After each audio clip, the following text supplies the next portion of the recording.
Hello, this is Troy Eckert. I'm the CEO and manager of Eckert Land and Acquisition. I hope my video finds you doing well. I would like to take the opportunity to give you an idea of what I think you see whenever I talk to you about minerals and investing in oil and gas. And I believe I'm going to be fairly accurate. So here's what I think you normally see or what you hear when you talk to either myself or one of my business development team members. When we talk to you about minerals, we start using words and sentences and comments such as, there's an estimated ultimate recovery. Now, the estimated ultimate recovery is different than the oil in place. And essentially what we look at is a decline curve of 65% over the first year. But based on the proppant and the injection, the amount of sand combined with the liquid extraction, we're going to end up with a gas-oil ratio that should provide us with a long-term production rate of 25 to 30 years. Now, the infill density based on the parent well and the children wells that are being developed in a single section of land should provide us with an economic return of basically 14% per annum. Now, when you take a look at that and you look at the quality of the gravity oil, we get paid a premium for that at Cushing because the oil gravity is higher than it would be, let's say, in West Texas. Now, when we look at the gas, it does have some natural gas liquids, and those natural gas liquids are really important because they add a base value to our price, etc., etc., etc. And we can't help ourselves because what we like is we like to tell you what we know because we want to convince you that we're experts at what we do. And the fact is, and the difference is that 99% of you do not care. What I just spoke was a language that you have no clue what it's about. You don't understand the correlation between what I just described and the value in investing in oil and gas or minerals. I liken it to myself. I like to buy cars. I really don't care about the horsepower, the engine, the intake. Every time I buy a car, the sales agent has one of two choices: to recognize I'm a value buyer. I want to buy a good car for a good price that has minimal maintenance, that when I do take it in, it's not going to cost me an arm and a leg to do it. But when they open that hood and they start going through all the horsepower and telling me everything that works, I'm really looking at them saying, I don't understand. I don't want to understand. I want to buy a car for this price that gets this many miles per gallon, that's easy to repair, that makes my wife happy. Many conversations like this happen across a lot of investment space. I had a speaker last year at my investor conference came in and talked to us about Bitcoin and cryptocurrency because so many investors were interested in it. And I consider myself a fairly intelligent person. I figure I can follow the bouncing ball in 99% of most conversations. And after 45 minutes to an hour of listening to this presentation on Bitcoin and cryptocurrency, it not only took me from being suspect and really concerned about ever investing in that space. In fact, I looked at some of my partners and went, I have no clue what he just talked about. If anything, it further convinced me I do not want to be in cryptocurrency or Bitcoin. I know some of you may be. I will not be. When it comes to oil and gas, I want to talk to you about one simple thing. It's about money. Let me tell you why.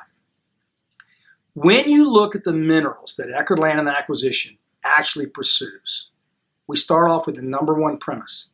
I don't want to lose my money.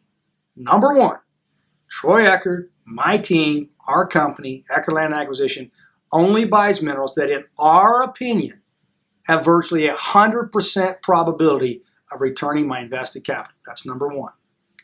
Number two, I want to compound the value of my investment by buying minerals I believe will be worth significantly more in the future than I'm paying for them today.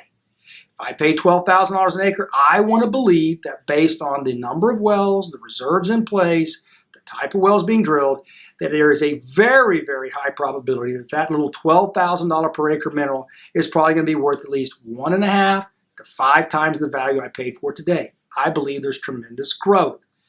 And how that growth occurs is because every time a well is drilled, there are now engineered, proved, de-risked reserves in the ground that now can be extracted by the well that was drilled. In other words, I know there's a big cavern full of oil and gas, but I need a well drilled in order to get that oil and gas to the surface. Once the well or wells that are drilled are on the minerals that I own, I now have a liquid monetized asset value in the reserves in the ground, and an engineer can tell me what those reserves are estimated to be. I now have a bundle of increased value I can sell into the market in 3 or 4 years if and when I so decide. The third thing, we all like cash flow. Every day in my inbox in this office, my staff puts in checks that I get from minerals and interest I've owned in oil wells for 25, 30 years. And every day I take those checks out, I stamp on the back of one of my accounts, and I put it in there in my savings account for additional capital to invest. Every single mineral works very simply this way. Because we only buy de-risked, cash-flowing, proven minerals with active wells and additional wells drilled and reserves that are proven, I know that I have a cash-flowing asset that can be acquired. I look at the commodity price, I look at the company, I look at the well's production, and what we do is we run an internal financial model. We say, based on what we know, the empirical data, and based on the value of commodities and a reasonable estimate of what those commodity price ranges will be, we know in our mind, Eckerd Land and Acquisition, these minerals will generate better than a 10% yield year after year for at least 5 years or greater, with a longevity of 25 to maybe 50 years of commercial productive life. That's an incredible investment. It's about money. Now, when you take a look at yourself and decide, well, I don't know how much or what degree I want to be involved in mineral acquisitions, the answer is simple.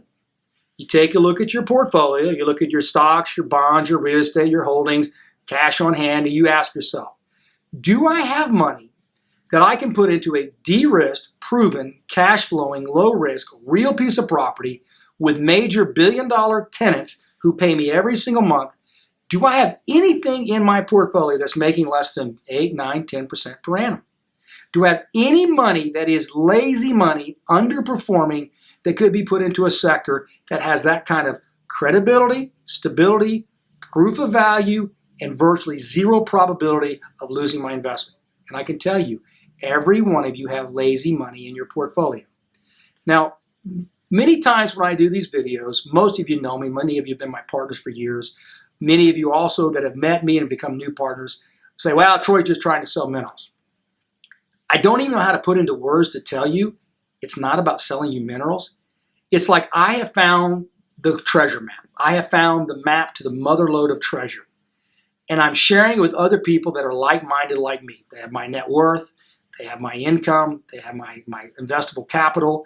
They are also contrarians. They're not going to go follow the herd in the stock market, and that's all they're going to do. They're not going to go buy into the muni market. They are, like me, investors who are value-driven, and they want to find assets that make sense because there has been an arbitrage created. The arbitrage that's been created in minerals is that when you see a $300 billion loss in energy, and the largest mass exodus of oil and gas energy investors, debt providers, capital providers, equity holders, and they leave the market. But yet you have this massive consumption of oil and gas with the United States continually consuming that oil and gas, and the assets you own decline every day. All that I just said combined into one particular statement says the following. If I can buy minerals today for 1/3 to 1/2 of what I could have bought them for 4 months ago, and the same demand is there and I have less supply, you are in a perfect storm of success by putting money to work in minerals. Now, I don't want my business development team calling and begging you to invest in minerals. I don't want that at all. I want them to introduce, tell you what we're doing. A true investor, a true serious wealth builder is going to take a look at minerals and say, if Troy is right, by the way, I am. If Troy knows what he's doing, and we really do, and if Troy is telling me factual data and information and giving me this kind of quality, what I should be doing is looking at the next 5 years and saying, how do I take advantage of what Eckerd Land and Acquisition provides in terms of expertise, guidance, management skills, and asset selection, and methodically start putting in the necessary capital every single year, every single quarter to create $1 million portfolio myself in cash flowing minerals. Now, it's up to you. We don't want to beg you. We're not going to chase you. I am going to pressure you, because when I find something that has a golden map and says here's where the treasure chest is, but it's such a big treasure, it's a $500 billion market, there's more than enough for Troy. There's more than enough for my close-knit clients. It is now time for you, as my partners and my new partners and potential partners, to take a step out of your comfort zone and say, there is not one objection I can give Troy as to why I don't invest in minerals. I have some people who make excuses and say, well, I don't like the purchase sale agreement. My lawyer says it's not just right. It's not changing. When you rent a car from Hertz, you just sign the contract and you do exactly that and you get your rent car. Excuses are what failures are made of. Excuses are what people who really don't have the desire, the depth of pocket, or the liquidity to take advantage of something like minerals. Excuses are just exactly what they are. They're just excuses. In this case, when that window opens, like it is today, you should methodically, slowly, and carefully listen to what I'm telling you. Listen to my team and methodically add minerals to your portfolio. You will be so glad. You will be so much thanking us in the next 36 months. You're going to say, why in the heck did I not put more money in? I'm that confident. I'm Troy Eckert. I'm the CEO and manager of Eckert Land and Acquisition. I appreciate your time, and I appreciate the fact that you know my sincerity and my heart is right exactly where it should be. How do we join together to make the most profit we can from buying distressed minerals?